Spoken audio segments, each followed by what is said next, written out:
औरत की यह एक चीज कभी मत चाटना, अन्यथा हमेशा गरीब ही रहोगे। नमस्कार प्रिय दर्शकों, आज एक बार पुनः आप सभी का स्वागत है। दोस्तों, आज का हमारा यह प्रसंग बड़ढ़ा ही ज्ञानवर्धक है। दोस्तों, आज के इस प्रसंग में हम यह जानेंगे कि आखिर पत्नी की कौन सी यह चीज है जिसे एक पुरुष को कभी भी नहीं छाटनी चाहिए। तो दोस्तों, आप सभी से हम यह आवेदन करते हैं, इस वीडियो को पूरा अवश्य देखेगा। साथ ही अगर आप इस चैनल पर पहली बार आए हैं तो चैनल को सब्सक्राइब अवश्य कीजिएगा। दोस्तों, आप हमारे केवल दर्शक ही नहीं, आप हमारे एक परिवार की तरह हो और आपके एक सब्सक्राइब करने से हमारा मनोबल बढ़ाता है। साथ ही दर्शक को अगर हो सके तो इस ज्ञानवर्धक प्रसंग को अपने मित्र बंधु तक अवश्य शेयर कीजिएगा, ताकि उन्हें भी इस ज्ञानवर्धक प्रसंग का लाभ प्राप्त हो सके। शुक्रिया दर्शकों। आइए आपका ज्यादा समय बर्बाद ना करते हुए आज के इस प्रसंग को शुरू करते हैं। दोस्तों, एक नगर में एक राम हरि नाम का एक किसान रहा करता था। वो तो राम हरि और उसकी पत्नी ये दोनों बहुत ही असीम और खुशी के साथ रहा करते थे। परंतु दोस्तों, राम हरि बहुत ही गरीब था और गरीब होने के साथ ही उसे एक बात का बड़ढ़ा ही दुख था कि उसके कोई संतान नहीं थी। और दो तो संतान नहीं होने की वजह से राम हरि और उसकी पत्नी हमेशा ही दुखी रहती थी। और दोस्तों, किसी ने सत्य ही कहा है कि वह स्त्री हमेशा अधूरी होती है जिसकी कोई संतान नहीं होती। ऐसे में दोस्तों, राम हरि की जो पत्नी थी वह एक पतिव्रता स्त्री थी। साथ ही राम हरि की पत्नी भगवान शिव की बहुत बड़ी भक्त थी। भगवान शिव की रोजाना राम हरि की पत्नी पूजा किया करती थी और इसी कारण भगवान शिव की लगातार पूजा आराधना करने की वजह से राम हरि पति राम हरि की पत्नी को गर्भ धारण हो जाता है। दो तो गर्भ धारण होने के बाद भी कुछ महीनों के बाद राम हरि की पत्नी को एक सुंदर पुत्र की प्राप्ति होती है।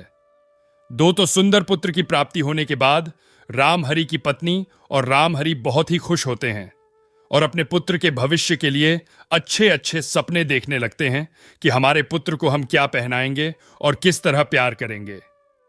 और इस तरह दोस्तों, किसी ने सत्य ही कहा है कि हर माता पिता अपनी संतान के लिए सपने अवश्य ही देखते हैं। और दोस्तों, इसी तरह श्री राम हरि को एक पुत्र की प्राप्ति होती है।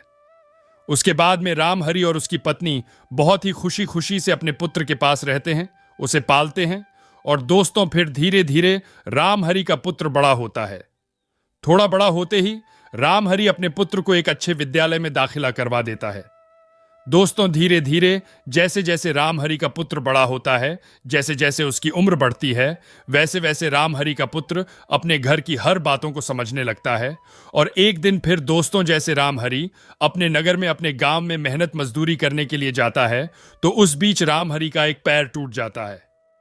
दोस्तों, पैर टूटने की वजह से राम हरि किसी भी प्रकार का काम धंधा नहीं कर पाता है, मेहनत मजदूरी नहीं कर पाता है। उसकी वजह से राम हरि के घर में बहुत ज्यादा कंगाली गरीबी आ जाती है।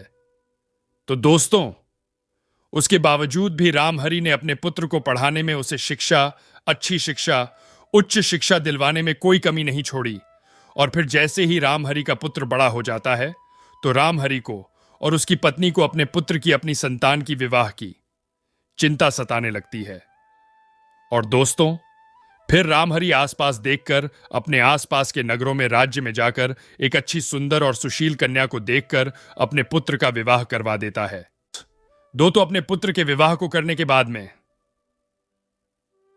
राम अपनी पुत्रवधू अपनी बहू को अपने घर लेकर आता है, तो अपनी पुत्रवधू अपनी बहू को अपने घर लाते ही राम हरि अपनी पुत्रवधू को अपने घर की सारी जिम्मेदारी सौंप देता है और कहता है कि बहू, अब इस घर को स्वर्ग बनाना और इस घर को नर्क बनाना, ये दोनों ही तुम्हारे हाथ में है। अब तुम चाहो तो इस घर को नर्क भी बना सकती हो और तुम ही चाहो तो इस घर को स्वर्ग भी बना सकती हो। और दोस्तों, इस तरह राम हरि अपनी पुत्रवधू, अपनी बहू को अपने घर की सारी जिम्मेदारी सौंप देता है। दोस्तों, उसके बाद भी धीरे धीरे समय बीतता रहता है। राम हरि अपने घर में वृद्धावस्था होने की वजह से, वृद्धावस्था आने की वजह से घर में बैठ जाता है। और दोस्तों, किसी ने सत्य ही कहा है कि मनुष्य के जीवन का सबसे कड़वा सत्य होता है वृद्धावस्था। जिस मनुष्य में वृद्धावस्था आती है तो वह मनुष्य अपने जीवन की इस वृद्धावस्था को, इस सत्य को नहीं झुठला सकता है। और दोस्तों, इस तरह फिर राम हरि का पुत्र, उसकी संतान, उसका पुत्र अपने पद, अपने पिता के अलावा काम करने लगता है, मेहनत मजदूरी करने लगता है। दोस्तों, उसके बाद भी राम हरि और उसकी पत्नी दोनों वृद्ध हो जाते हैं और उसके बाद भी राम हरि की पुत्र वधू थी जो बहू थी। उसके पुत्र की जो संतान थी उसकी बहू थी। राम हरि और उसकी पत्नी से तंग आ चुकी थी। वह अपने पति के साथ कहीं दूर रहना चाहती थी। उसकी पुत्रवधू राम हरि की पुत्रवधू उनसे रोजाना लड़ ढाई और झगड़ा किया करती थी। दोस्तों, इस तरह राम हरि और उसकी पत्नी तो वृद्ध हो चुके थे। उन्हें रात्रि में जब भी नींद नहीं आती थी तो वह अपनी पुत्रवधू अपनी बहू से पानी के लिए अपनी बहू से कहते कि बहू, हम तो वृद्ध हो चुके हैं, इसलिए हमें कुछ दिखाई तो देता है, नहीं तुम हमें पानी पिलाओ और दो। तो इसी तरह रोज रोज होता रहा। तो राम हरि की जो पुत्रवधू थी, जो उनकी बहू थी, वह भी उनसे तंग आ चुकी थी। तो इसी तरह एक दिन राम हरि की पुत्रवधू अपने पति से कहती है कि सुनो जी, अब मुझसे और नहीं सहा जाएगा। मुझे तुम्हारे माता और पिता की इतनी सेवा नहीं होगी। ये लोग मुझे रात्रि में सोने भी नहीं देते हैं, हमेशा तंग करते रहते हैं और मैं रोज रोज के इस नाटक से परेशान हो चुकी हूं। इसलिए आप मुझे अब यहां से कहीं दूर ले चलिए, मैं और यहां नहीं रह पाऊंगी। दो तो इस तरह अपनी माता और पिता की बात न सुनकर राम हरि का पुत्र अपनी पत्नी के साथ शहर जाकर रहने लगता है और अपने बूढ़े माता और पिता को गांव में ही छोड़ डस जाता है। राम हरि का पुत्र एक बार भी नहीं सोचता है कि उसके जाने के बाद उसकी माता और पिता पर क्या गुजरेगी। दोस्तों, इस तरह राम हरि का पुत्र शहर में जाकर अपनी पत्नी के साथ रहने लगता है और छोटी मोटी मेहनत मजदूरी करता है। परंतु दोस्तों, उसकी जो पत्नी थी वह अनावश्यक बहुत ज्यादा खर्च करती थी और अपने घर से बाहर शहर जाकर रहने के बाद वह नए नए कपड़े, नया नया अच्छा से अच्छा भोजन रोजाना अपने पति से मंगाया करती थी। और इसी तरह राम हरि के पुत्र का एक दिन का व्यापार छूट जाता है।